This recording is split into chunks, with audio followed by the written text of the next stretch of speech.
I mean, definitely physically when I was not doing well, when I was referred to hospice, when I was in incredible pain all the time and couldn't really function, couldn't even really walk to see my horses because I was in so much pain that I really had to face my shadows, and I was really questioning, do I want to live? And I was facing my fear of chemo, which I was terrified to do. Hello, everyone, and welcome back to Reinforce the Horse. Today we are here with Tara Coyote, and Tara is a life coach, equine facilitated learning instructor, grief facilitator, stage 4 breast cancer thriver, and best-selling author of Grace, Grit, and Gratitude, a cancer thriver's journey from hospice to full recovery with the healing power of horses, and her latest children's book, Comanche the Wild Mustang. Tara has been sharing her journey with cancer for almost 7 years through her various social media pages. She aims to find joy in adversity even with her dance with cancer. She is the founder of Wind Horse Sanctuary in Kauai, Hawaii, and a certified Epona Quest equine facilitated learning instructor, life coach, workshop leader, writer, and dancer. Tara is grateful to be alive and lives with 2 horses, 1 dog, and a plethora of cats on her beloved tropical island. Thank you so much for joining us, Tara. How are you today? Oh, I'm great. Thank you so much for having me here. Yeah, thank you so much. It's a pleasure to actually get to talk to you. Man, I can't really remember exactly how I came in contact with you initially. I think I stumbled on your book on Amazon, in fact. And then as the universe and synchronicities have it, Dana and Chrisanna were out to film us for their upcoming film, Rescued Hearts. And it sounds like they were also out to film you for the same film. And here we are on a podcast together. So it's really great. Thank you for joining us. Oh, thank you for having me. Super excited to talk with you both today. As we were talking beforehand, you've recently done a podcast and, of course, your book, which I'm almost through with. It's a fantastic book. And in the book, it is interesting to me because there's definitely a horse-centered focus, but it's more like you kind of sprinkle the horses throughout, which I found really neat. I guess before we get there, if you just kind of want to fill us in as to, where you're at now and a bit about, your journey leading up to this point. I know that's a big story. Sure. Yeah, there's a lot to share. Well, I'll start with the horse work because that's what we're talking about is horses. I was a horse crazy young girl. I never had my own horse, although I begged my parents for one, and it would have been wise if they got me one because I would have been a less troublesome teenager. But I did spend summers in New Hampshire with my cousins because my parents would lead safaris around the world. I grew up in Northern California. My cousins were in New Hampshire. So I started getting involved with horses and knowing about horses through being with them. It was beautiful experience, and that spark of horses was born, and did everything I could to try to get a horse. Even turned my younger brother into a horse when I was a lot younger and would try to lead him around with a rope. And this is when we were pretty little kids, but obviously he was a good little brother to let me do that. And when I became a teenager, my interest in horses dropped and I became interested in boys. This is usually what happens with teenage girls.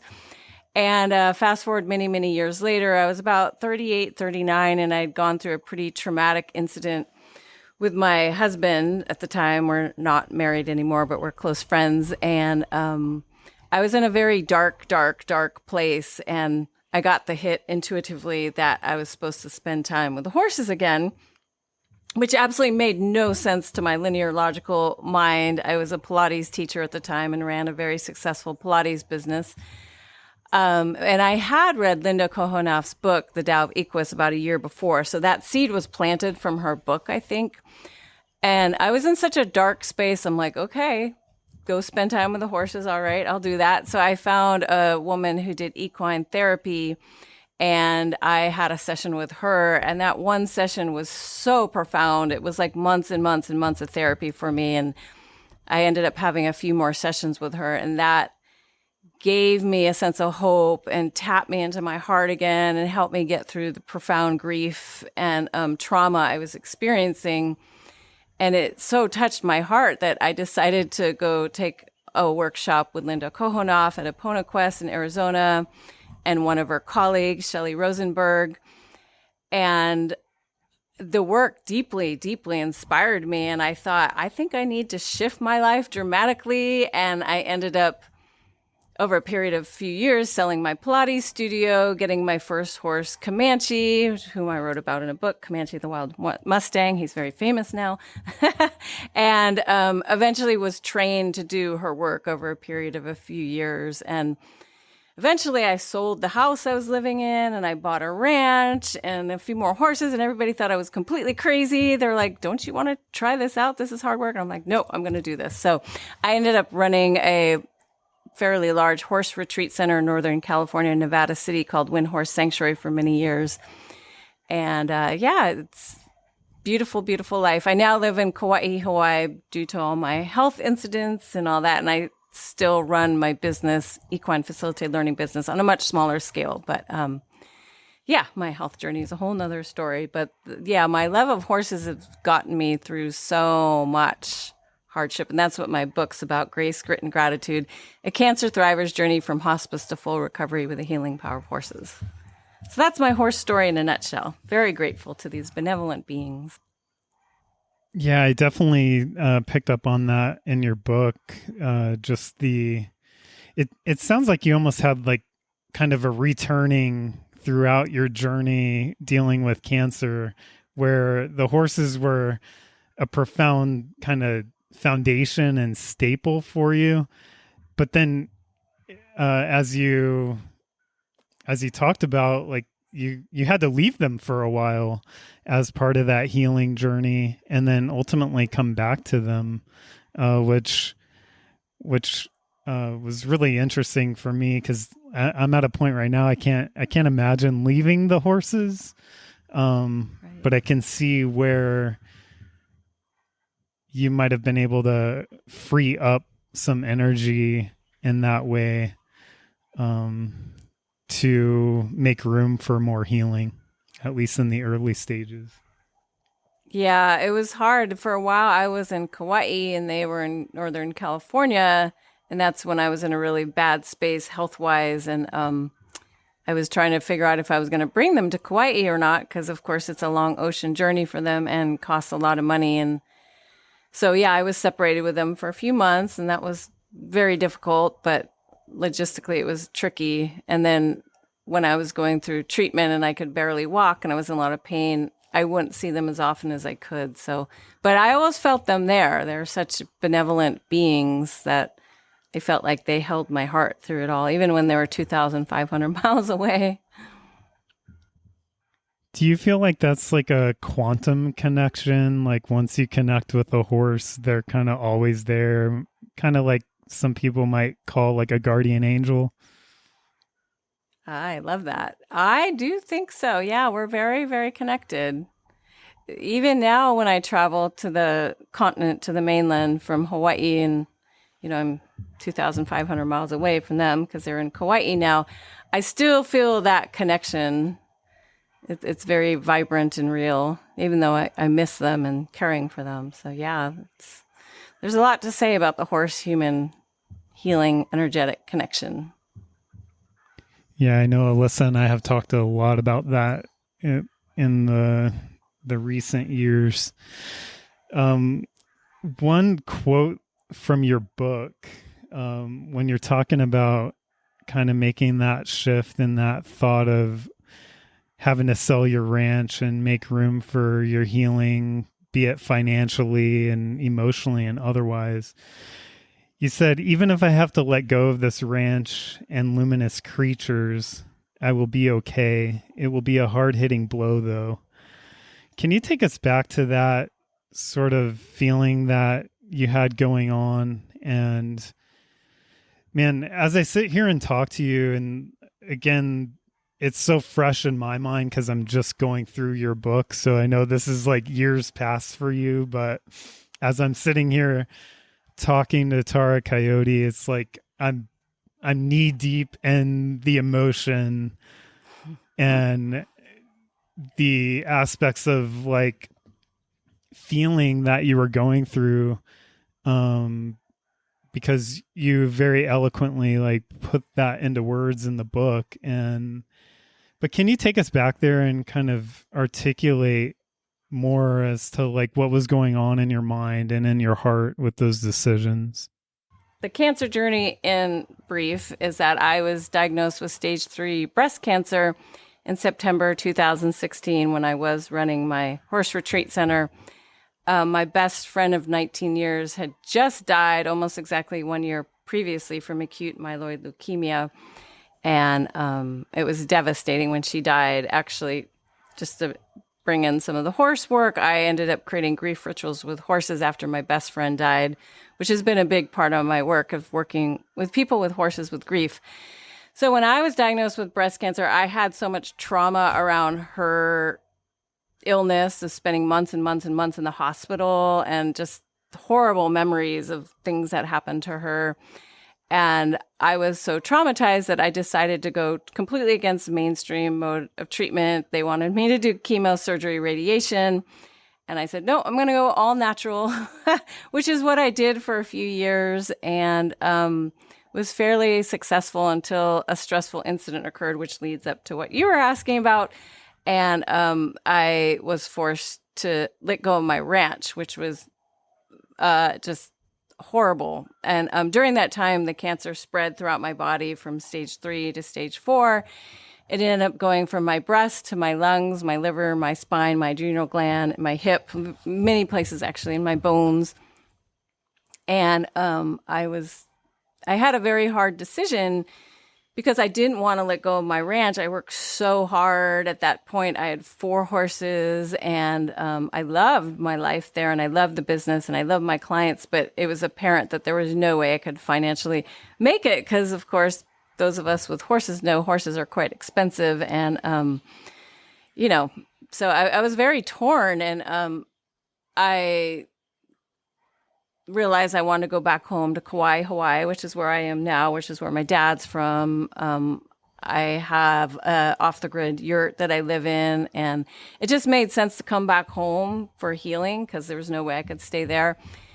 And in that point you were talking about, I was really facing the hard decision of, I know I need to do this for my health. I was starting to be in a lot of pain. It wasn't the apex of the pain, but it was like this part of me that it just I knew I was going downhill. I was dying, like months later, I was recommended to hospice and had so much cancer in my lungs. I couldn't talk. I was on an oxygen machine all the time. I was laying down or sitting up to sleep at night because I was gagging in my sleep. I was walking with a cane because my left hip was breaking. So it was around all this time that I was just so torn because I wanted to be with the horses because they were my heart and my soul, but yet I knew it was the biggest thing was bringing them across the ocean because they would have to be in like a Madsen shipping container for, like a week across the ocean. And of course they had each other, Comanche and Blue.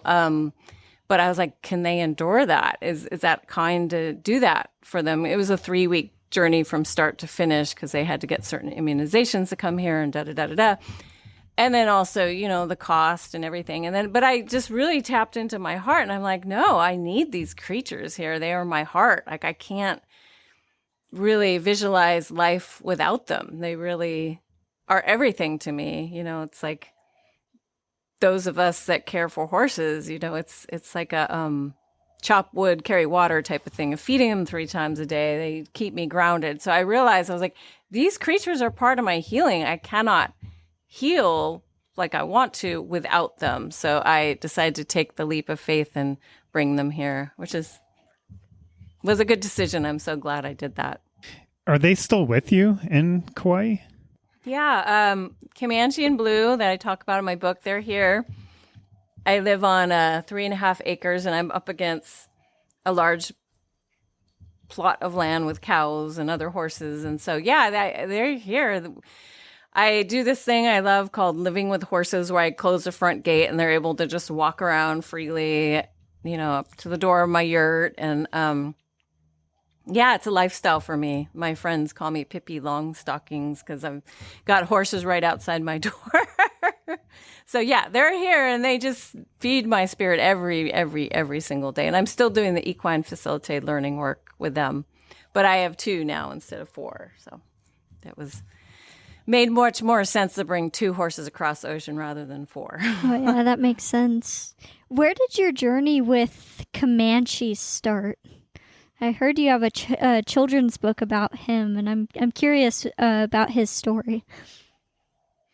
Yeah, Comanche is such a magical horse. So when I was doing the training for Linda's work, it's pretty arduous. You have to do a lot of pre-workshops and inner work before you enter the actual training. So it was when I was doing those pre-workshop requisite workshops, and I was at a friend's place in Northern California, and this beautiful dark brown Spanish Mustang just walked onto her property out of the blue. It was so bizarre. We're like, where did this horse come from? And he was just gorgeous and so wise and just so tuned in. And I fell in love with him, and I felt this deep connection to him. And I thought, I want to have a horse like that, because I hadn't had a horse yet. I was still in that period of still teaching Pilates and phasing out my other business. And so I actually tried to buy that horse because I realized he was slightly neglected, but the owner was like, no, I'm keeping my horse. I'm like, okay, fine. So, but I planted that seed in my head of, I'm going to find a horse like that. I fell in love with that horse. I'm like, I'm going to find a horse like that. So I put this vision out to the universe of like, I want a horse like this horse. Lo and behold, like a month or so later, I saw this Spanish Mustang horse that looked exactly like this other horse on a horse website. And I went to meet him, and that was Comanche, and just fell in love with him. A Mustang like this other horse was. He looked exactly the same, big, stocky, dark brown body, and had this wise, wild temperament that Mustangs carry. And I ended up getting him. He was taken out of the wild when he was a year old. He's from the Reno, Nevada area. I got him when he was 11. So he was really well trained by this amazing woman. So I was a new horse person to owning horses. So getting 11-year-old horse for me was a wise decision because I didn't have the skills to train him. And yeah, he's amazing. He's my soulmate of a horse, and he's been with me through so much, the illness of my best friend and her death, and so many dear friends' deaths, and my parents' deaths, and my own journey with cancer. And he's so special. There's something about these Mustangs that really are profound, which is why I wrote the book Comanche, the Wild Mustang, with Nika Quinn, to really share how magical these creatures are, and so people are aware of them, because a lot of people don't even know that there are wild horses in North America. Yeah, and some would call them feral, which we disagree with, but that's for another story altogether. It's interesting, the tie-in with the Mustangs. Another quote from your book that came to mind, which was a really profound one for me, and it illuminated sort of our work, Alyssa and my work with the Mustangs as well, and everything that they've gotten through to actually be home on our property with us. And so you said, the events of the last few years have taught me the more I resist change, the more I will suffer, release, or be dragged. And as I read that, this whole idea of just the Mustangs, everything that they go through, from being chased by helicopters from their home in the wild to going through these dramatic capturing processes in the pens and forced into having a halter on, to loading into a trailer, to getting these check boxes checked as far as quote unquote training, and then arriving hopefully at a loving, caring home. And somewhere along the way, they resort to really just going with change and going with the flow. And I feel like the horses themselves have such a profound way of doing that, albeit a lot of times, what we've seen that they basically disassociate and shut down as a result. But their spirit is such that I've learned so much in that way. And it sounds like you did as well. It just sounds like a lot of that was emanating up from your work with the horses into making those decisions about the changes that were going on in your life. Mm-hmm. Yeah, I feel like they've guided me all the way along and still continue to. And I mean, honestly, I don't think I'd be doing so well health-wise if it weren't for them always being present. Just, even if I don't really do anything with them, even if I just feed them 3 times a day and scoop their endless amounts of poops, it's like they're right there holding space on a consistent basis. I think we don't really realize as horse lovers just how much space they hold for us. Yeah, definitely. I hear that, and that is relatively new to me, as that realization didn't come to me until, about 2 years ago when we adopted our first wild Mustang, Willow. Because before that, I was brought up in the typical natural horsemanship. You tell the horse what to do, the horse submits, the horse doesn't do what the horse is asked to do. You push them around again until they do what they're asked to do. And Willow helped train me out of that and to where I can successful and enjoyably be in a training session with her and ultimately teach her how to exist in my human world. So yeah, it's beautiful that you mentioned. Can you tell us a little bit about your other horse, Blue? Of course. And I love what you said too. Thank you for sharing that. I haven't had the experience of being in, training or a wild Mustang. So kudos to you for doing that. And I love that your horse is named Willow because my son's name is Willow, as we spoke about before. It's a special name for me. Yes, Blue. I love Blue. Blue is amazing. Every horse has his or her own personality, and Comanche and Blue are very different. Comanche is, super solid and grounded and just, does not really get spooked easily. I don't have to worry with little kids around him. Whereas Blue, on the other hand, I love him dearly, but he's like the unpredictable firecracker, the clown who just do wild, wacky things. Like, for example, I used to have a handyman who would come and help me on my ranch in Northern California. And he'd drive his truck out in the middle of the field with a bunch of boards in it. And Blue would take up each board and drop it on the ground out of his truck. It's like, why are you doing that?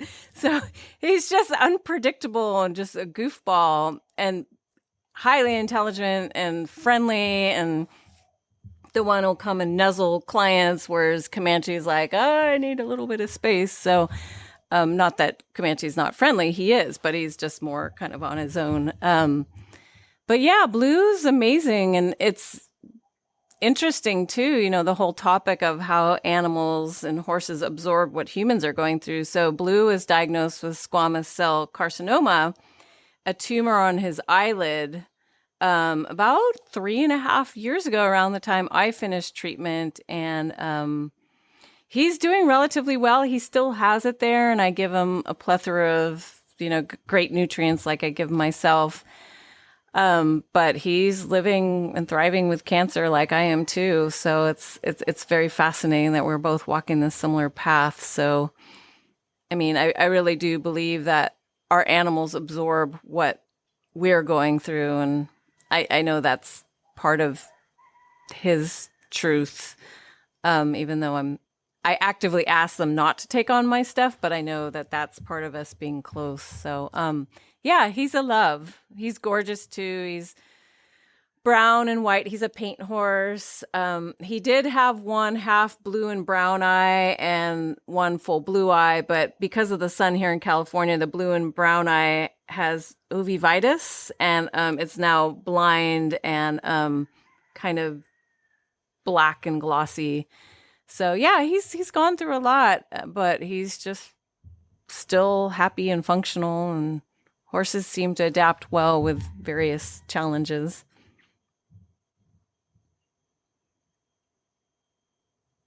The horses seem to be like really resilient, and I was wondering about the trip overseas, to the island. And it sounds like you went through a lot of almost turmoil about whether or not that was going to be a great idea or not. Um, and what a journey! But it also sounds like, at least as you articulated in your book, like they were grateful for that experience, and then ultimately just kind of came to life when they got home. Yeah, it was pretty cute. So if you've ever been to Kauai, we have very dark red dirt here because of the iron in the soil. So everything here turns red. It's just can't even work against it. Everything just is dirty and dusty. And Blue, of course, is this beautiful white and brown horse. And I like to joke saying that was the last time he was actually white. It was before he landed in Kauai. So they were, on this boat for a week and a half they had to stop in Oahu for a bit, and there was a delay there. So they were on this long journey. By the time they got here, they were a little skinnier, just because of the stress of travel and eating different food and all that. And when they were dropped off here, they were just so happy to see the earth again, because I don't think they'd seen much of it. And of course, the first thing they did was like run out and then roll on the dirt. And I laugh and say that was the last time he was actually white. So now he's kind of like a stained red, white, dark horse. So yeah. I think they were very happy to be here. And, it's very interesting too. You think about like if they could talk and tell their adventure. I actually share that in my kids' book and show the ocean liner and being in the dark. And just because I think that's really interesting, especially that Comanche being a wild Mustang from Reno, Nevada, all of a sudden, ended up in Hawaii of all places. I mean, the stories he could tell of his whole life would be so profound, which is why I had to write a book about him. Oh yeah, we definitely need to check that out. I'm really interested in that. I have a coloring book version of it too. They're both on Amazon. Oh, that's really cool. If you know of any young people or older people who like to color. I mean, that sounds really legit. I've been obsessed with this drawing/coloring thing lately. So that sounds exciting. Nice. I also have a little brother that would likely go nuts over a book. Dad and I are also working on a book actually primarily focused on his cancer healing story, but with a bit of a twist where it focuses on a young girl who was diagnosed with leukemia, and she's healing from cancer with her horse and her best friend Kriya, and I am illustrating the book. And so I don't know, there's a tie-in there. I'm really excited to check out your book. Oh, neat. That's great. Good for you. We need more books like that. We do. Of healing horses. Yeah. Please let me know when it comes out, because I definitely want to check it out. Oh yeah, of course. Yeah, definitely. Talk to the illustrator. it's in the illustration hold up right now. Yeah, the drawing, it's taken me a bit, but it's hard work. That's to the put out hardest a book. part. It takes a lot of focus and diligence, and yeah, it's not an easy feat. Did you write and illustrate your children's book? Oh, I didn't illustrate it. I wrote it, which was a lot easier than illustrating it. On the cover it says Nika Ware, but she recently got married this summer, so it's Nika Quinn. So she illustrated it. She's on Instagram, Nika Draws Nature. Amazing horse artist. I definitely recommend you check her out. So yeah, she does prolific art. And we're actually working on another book right now, kids book, not about horses, but about mermaids in Kauai.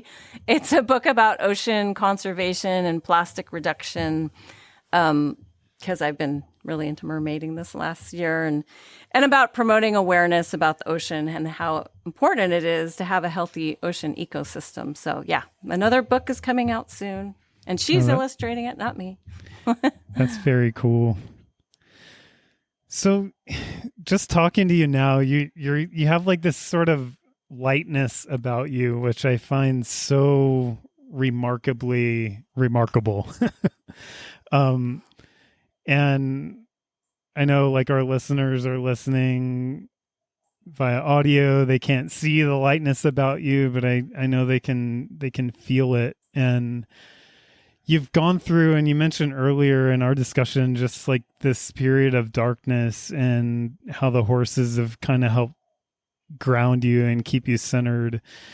Um, gosh, you know, having, so I have I guess you would say like a really early stage of chronic lymphocytic leukemia, which I was diagnosed with back in 2017.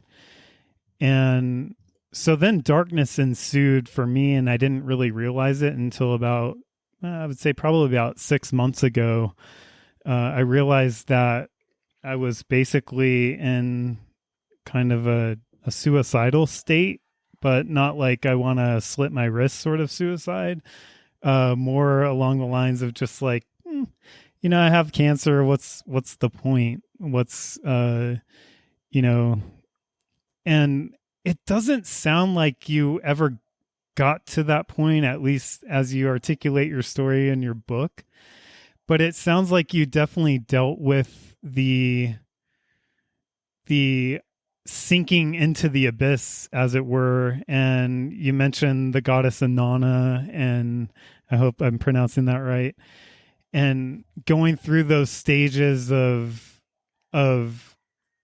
basically disrobing and letting go of everything to eventually be rebirthed again. And then now, years after that, you're like living and breathing, and it's mind-boggling to me, not only inspirationally, but it's just like I'm asking myself, like, how do I get to that point? And Thank you for that. And I understand your situation. My heart goes out to you. It takes a lot of strength and fortitude when you're on this path with cancer, because everything in society is, it's very fear-based and it's very doom and gloom.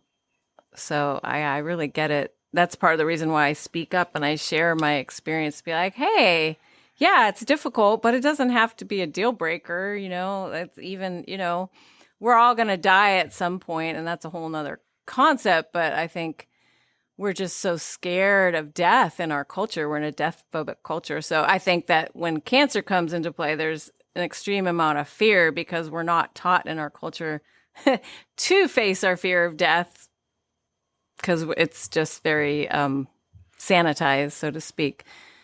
So there is moments where I definitely, I hit some dark spaces. I mean, definitely physically when I was not doing well, when I was referred to hospice, when I was in incredible pain all the time and couldn't really function, couldn't even really walk to see my horses because I was in so much pain that I really had to face my shadows, and I was really questioning, do I want to live? And I was facing my fear of chemo, which I was terrified to do because it was wrapped up with the trauma around my best friend's death, as I spoke about. And it was really a choice point of like, okay, am I going to find the strength to get through this? And what is my reason for living? At that point, my son Willow, back to Willow, was 26, and I'd seen so many young friends sadly die from adhering to a natural route of healing cancer and leave their kids. And I just knew how painful that was. So I was like, oh no, I'm going to find the strength to get through this and rise above it and thrive, because I want to be here for my son. I don't want him to have to go through losing his mama. And that was 5 years ago. He's now 31, which is incredible. But I think it really requires finding your reason. Like, why are you sticking around? I remember one moment too, just driving home, and that was when I was in a really bad place, and I saw the Makaleha Mountains, which are the mountain range that's very close to where I live, and I just saw so much beauty in them, and I'm like, life is beautiful. I'm going to choose to stay here to see the beauty, and it's not that every day is gorgeous and amazing, but to look for it. So it was really a choice point of finding the beauty, and then being in a place of gratitude. And as soon as I could latch onto that, it was like my statement that I say all the time. And my next book I'm writing is about choose love over fear. It's my slogan. I have it printed on shirts with mermaids. Choose love over fear. That's kind of what I keep coming back to, choosing love, like rising above the adversity and finding beauty, which is very expansive, or choosing fear, which is contracted. And it's more debilitating. And it's not like I do well with that every day, but I really try to do that. And that's what I think keeps me light, is to always remember that. And maybe that's why I had shirts printed to remind myself of it. I don't know. Anyways, but I completely understand what you're saying. And I think for all of us, life is pretty intense in this day and age. There's so many natural disasters and crazy things happening. So it's really a choice, whether we're journeying with cancer or not, like how we choose to shift our thoughts. Are you choosing to see the beauty, or are you choosing to see the, more of that constricted part of being? And it's not about spiritual bypassing. It's like Linda talks about this in the horse work, is acknowledging the shadow side, really embracing it, being it, and then transcending it and going back to grazing like the horses do. So that was just a lot combined together. I hope that made sense. No, I love that. And that mention of what the horses do. You talk about that a lot, about kind of having some external stimuli, acknowledging it, and then letting it pass and go through. I didn't really realize how much I keyed into that with them until listening to you and hearing you talk about that aspect. And it's like, oh yeah, the light bulb kind of illuminates of, I kind of do that on a daily basis. You kind of have to, especially, and there's something about like a chronic condition like cancer that just kind of lingers around. To a certain degree, it kind of becomes a pet to some degree. And then once, I don't know, I kind of had this revelation earlier this year of like, cancer is really not trying to kill me. It's just trying to teach me a lesson. And the lesson is like, I'm here to live in full expression and experience. And whether or not I live or die, quote unquote, from cancer, I have learned any number of valuable lessons to ultimately carry on. I believe, the soul embodies that and moves on to wherever it goes next. And do you think that the fear that you had surrounding, be it the trauma that your friend went through and ultimately, she passed away, to just, I don't know, like the fear of chemotherapy, which initially you kind of interpreted that as being a poison and you're advocating against, poisoning the body with that, to having this turning point where you saw it more as an elixir of healing. But do you think the fear wrapped around that, and ultimately you're working through that fear, helped the chemotherapy in your case to actually be beneficial to you?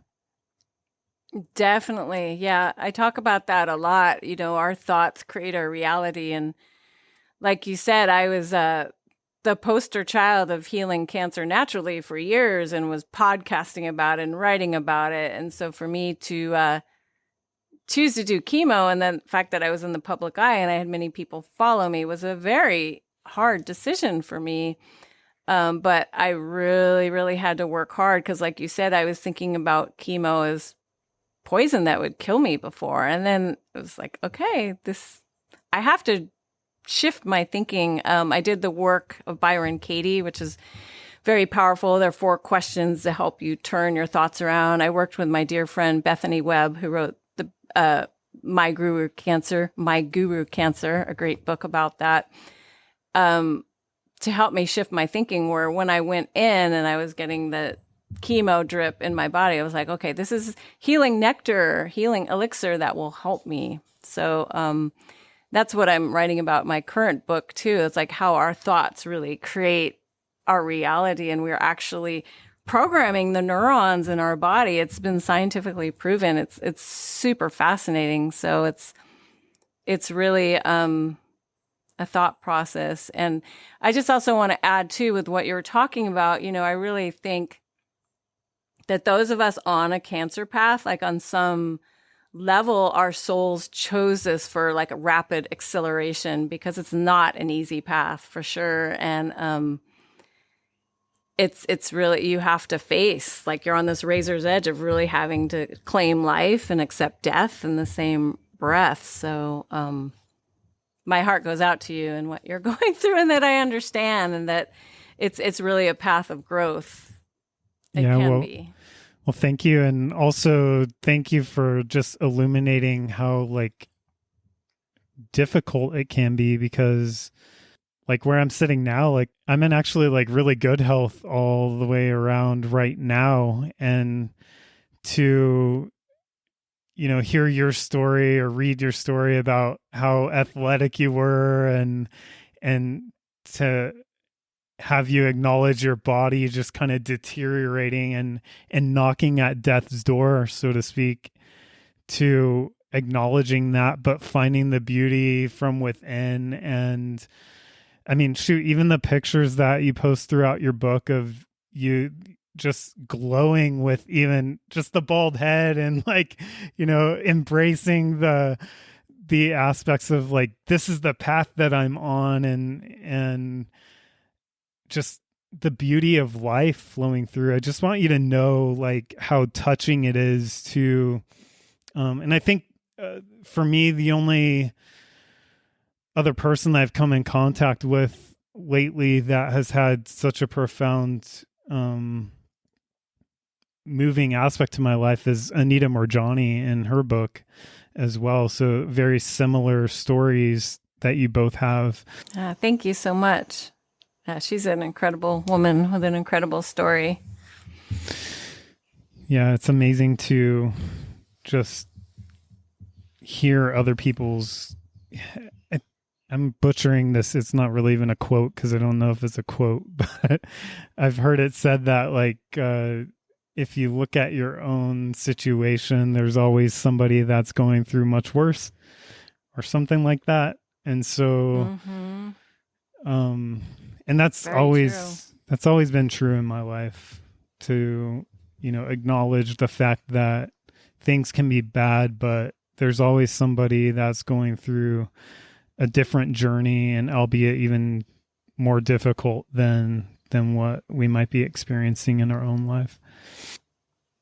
It's true. That perspective helps a lot. I think of that when I'm going through a rough time, like, okay, this is really rough, but I know there's so many people in the world who have it worse than I do. I mean, it's really, perspective is everything, it's like, I've always had enough food. I've always had shelter. I've always had warm clothes. And that in itself is a huge blessing. There's many people in the world who don't even have that. So it's, if you can really put things into perspective and embrace the abundance of your situation, it can help a lot. I know Alyssa and I have talked about that. Like I've mentioned, like we're living like kings and queens, and we just don't really recognize it. It's very true. Very true. It's fascinating to like listen to your guys' stories. I mean, I don't have a terminal illness. I don't have cancer. It's absolutely inspiring to meet people like the both of you, honestly. I know, Dad, you've been a large part of my life since, well, before I was born. But it's, just being able to experience, in a way, your energy as it relates to the cancer that's within your body, that you're literally living with, is fascinating, and it's inspiring. And Tara, to listen to your story and just experience your energy, and like Dad said, you're glowing with this just beautiful, positive energy, even through everything you've experienced. It is beautiful. Thank you so much. It means a lot to hear. I'm quite thankful to be sitting here with the both of you, honestly, and just listening to it. Yeah, listening to it all unfold. With that, do you feel like you mentioned earlier how Blue has cancer as well. Do you feel like experiencing this life with him through your cancer and his cancer has helped illuminate for you the joys in life? Definitely. Yeah, like I mentioned before, I feel like the horses are incredibly benevolent and giving, as is all animals, my dog and my cat and the birds outside my yurt. And yeah, I feel like Blue, specifically journeying with cancer, as I am too, it does help. I don't know. It's almost like I have a buddy on this journey. And just to let you know, too, last fall I was declared NED, which is no evidence of disease, which for me, considering I had cancer all over my body, was a huge, huge, huge, huge feat. So, like, what I think of in my path is I'm living a path of cancer, but I don't like claim the cancer, so to speak. And I've never thought about being at war with it. I've never, thought about fighting cancer. I don't choose those words at all, because why would I want to fight something that my body created for my own growth? So yeah, my whole thought trajectory is around being healthy and healing, which I definitely think helps a lot. But yeah, as far as walking with Blue on this path, it's quite beautiful. I think we mirror each other. Another thing is too that's interesting is that my dear mom and we were going through stage 4 cancer at the same time, and it was heartbreaking and also beautiful to share that path with her. And she was diagnosed after me, and I think she found a lot of comfort in the fact that I was walking that path. And sadly, she did end up dying 2 years ago, which was very heartbreaking. But it's very profound when people around you reflect the same experience you're having. And, heartbreaking and beautiful as life is, it's quite a reality here on Earth in many ways. Yeah, I remember seeing the picture that you posted in your book with your mom, and you both were, going through that process together. It's just so powerful. It's like incredibly powerful, because I think, for me going into even a cancer diagnosis back in 2017, like before that, I remember having a conversation with my mom once, and I was like, I wonder how people like find out that they have cancer, because it's just like, did they just show up one day and they have it? And I was just so blown away by like the process that we typically see people go through. And you mentioned it in your book where it's like it wasn't until you went through chemo and you lost your hair and your eyebrows, then you looked like a cancer patient at that point. Yes. Where it's just so, it's amazing to me, like the construct that we condition ourselves to be in as human beings in this day and age, especially. And really, we're all dealing with things, be it cancer or whatever. And it gives rise to this question in my mind that I continually have. And this goes back like on the idea of kind of that placebo effect. For you went through a period where you were going like all natural and not wanting to bring in any allopathic medicine into your body and those sorts of things. And then you made that shift for good reason, it sounds. But it begs the question in my mind, is there a possibility of being able to maintain the mindset that's above and beyond like any sort of treatment of any kind, to where you could basically just kind of like supersede what's going on in the body? But then I get a fork in the road going down that rabbit hole, because then we would basically be immortal if we were able to achieve that. Right. Yeah, I mean, that's really, I definitely tried that path. I have a great respect now for Western medicine because it did save my life, and I still get monthly shots, hormone blocking shots, which is what I do in the standard medicine as well as the natural medicine I do now, vitamin IVs and such. But yeah, I think that's a great question. I mean, definitely maybe to reach a certain level in your brain where it just, I can't really answer that one. I mean, I definitely think it's possible. I guess And to maybe even like probe in and press a little bit on that. My question is, do you really believe it was the medicine itself? Or was it a trigger that you either consciously or subconsciously or even spiritually went through to where you resolved to allow that, quote, elixir to flow into your life, thus opening the gates for healing in that way?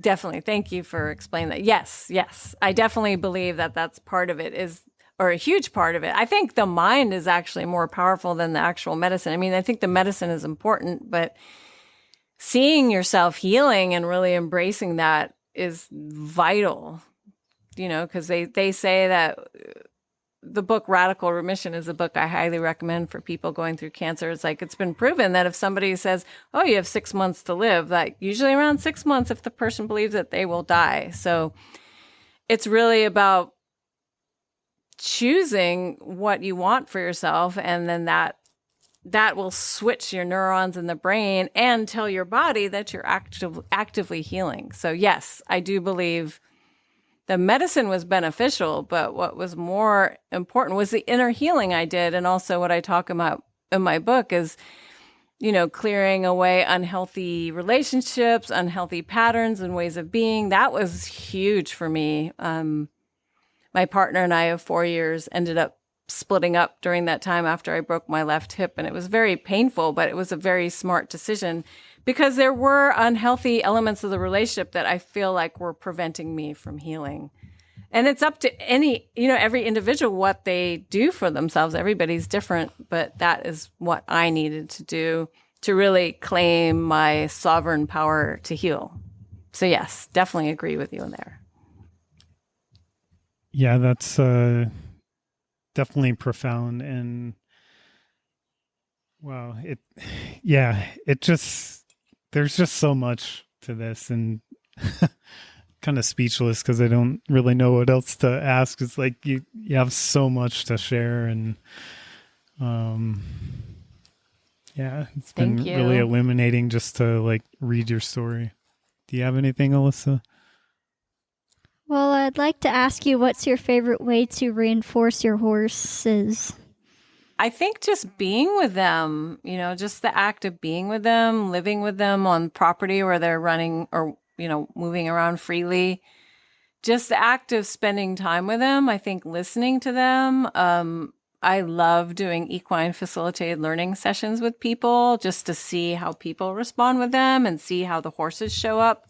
It's very gratifying. I think that, we're trained in this culture to think of like, how can we use the horse and what can we do with the horse? It's just like, it's an extension of ourselves for how we can gain something. But I think it's really important to look at the horse as a unique individual. And I feel like horses are actually here now to help advance humanity during a very challenging time on Earth. So I think I would encourage people who do have a relationship with horses to really listen to them and what they have to show us. Because often I personally do not ride my horses. I do know how to ride, but because all my body's gone through, I'm choosing not to. And I was never really a big rider anyway, so I have a relationship with them on the ground. And I'm not saying that everybody needs to do that. That's just what I do. But I just really encourage people with horses to maybe once in a while to step out of that mind frame of like, this is what I want my horse to do, to, okay, what does my horse have to teach me? How can I listen to him or her? So, yeah, I love that question because it's really about shifting that paradigm of how we are with them to listen and help and tune into them for how they can help us grow. Because really, I think they're quite profound, enlightened beings that are here to show us and guide us in ways that our brains can't even comprehend. Yeah, I hear that. And given everything, I mean, we're all on our own journeys, right? I think regardless of if we're a human or a horse or, another animal. And so I love listening to all of our guests' perspectives on this reinforcement as it said, but yeah, it's absolutely beautiful, profound. Thank you. How can people get in contact with you? And can you just share a bit about what your work is like these days? Sure. I am all over social media. You can find me everywhere. I have way too many social media pages. My website is windhorsesanctuary.com. That's my horse site. I have a health website with lots of resources and such. It's cancerwarrioress.com. I'm on all the platforms. My main Instagram page is Tara Coyote, but I also have a horse page, Wind Horse Sanctuary. Same on Facebook, Tara Coyote, Wind Horse Sanctuary. I'm on TikTok as Tara Coyote. So yeah, you can. Oh, I have a YouTube page, Tara Coyote, and I share videos I make about healing cancer. I share mermaid videos. I share horse videos. So that's pretty fun. And what am I working on now? As I mentioned, I'm working on a few books. The mermaid book about ocean conservation. I'm working on a book about healing, which is called Choose Love Over Fear. I also, when I have more time, I'm working on a book about my family lineage here in Kauai, because it goes back to the 1870s, Portuguese coming here to Kauai. And that's super fascinating to me. So sharing that story. And then I'm doing the equine facilitated learning work. I'm still working with people with grief and, finding time to care for my horses in the midst of all of it and myself. So nice. And do you do the equine facilitated learning? Is it just in person or do you connect online with people? Mainly it's in person with the horses. I haven't figured out how to bring them into my yurt and safely yet, but I do coaching online with people.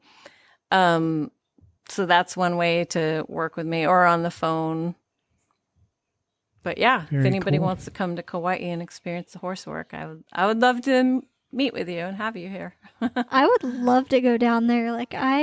Yeah, definitely. It seems like such a beautiful place, and just all the work that you're doing and stuff. It's magical. It really is. Thank you. Are Yeah, you reading anything in particular that you enjoy right now? Oh, yes. I have a big pile of books near my bed. I'm reading a book about spiritual healing right now. I'm always reading so many different things. So that I'm sure there's some horse books in there too. Poetry books, this and that. Right on. Well, any last words of wisdom or parting ideas or thoughts that you'd like to share before we wrap things up? Oh, I'm just really grateful for you both. It's very sweet to talk with you both. And to all the listeners going through a rough time, whether you're going through cancer or not, I really encourage you to keep going, that you're so much stronger than you think you are. And for the people with horses, just to, enjoy the presence of your beautiful horse or horses you're blessed to be around. So, thank you so much. Mahalo for this time together. Appreciate it. Yeah, thank you so much. Can you just tell us what mahalo means?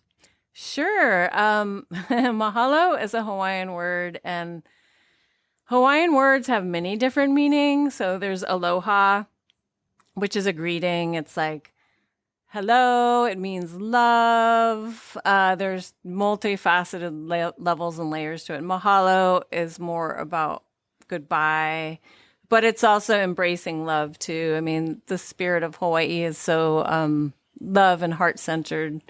So yeah, it's like saying gratitude, thank you, sending love, goodbye, sort of thing, in a nutshell. Oh, thank you so much for that. Mahalo. Yes, mahalo. Thank you. Thank you so much for joining us.